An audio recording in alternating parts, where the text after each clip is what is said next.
Ay, ari nga ho pala sa nabitin sa live natin kanina na dancing fountain. Di ito na ho ang karugtong. Ay bigla hong naputo ng ating live kanina eh. Ay sa mga nagtatanong nga ho pala kung saan itong dancing fountain ito nga ho pala ay sa may Taysan, San Jose, Batangas. Ito nga ho pala ay nagsisimula ng alas 7 ng gabi. At ito po ay sa mismong tapat laang ho ng simbahan ng Taysan ng San Jose. Kaya kung gusto nyo pumunta ay alam nyo na ho kung saan ito pupuntahan. Ay kung gusto nyo na ho naman, di i-PM nyo laang ho ako at kay aking sasamahan. Eh taga dito laang din naman ho tayo. Eh bakit ga ho ang hindi?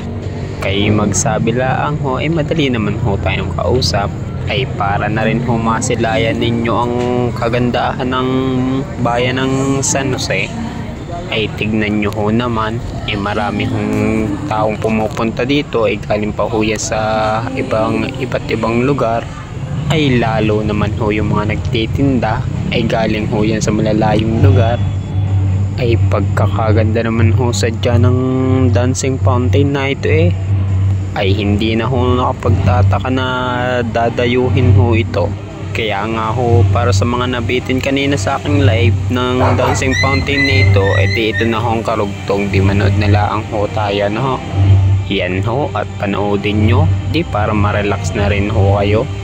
Ay para sa mga walang ginagawa diyan at nagse-cellphone lang din naman, di manood ho muna kahit tapusin nyo. Ay maganda naman ho sadyang dancing fountain na ito. Ay tignan nyo ho naman, ay iba't iba ang kulay eh.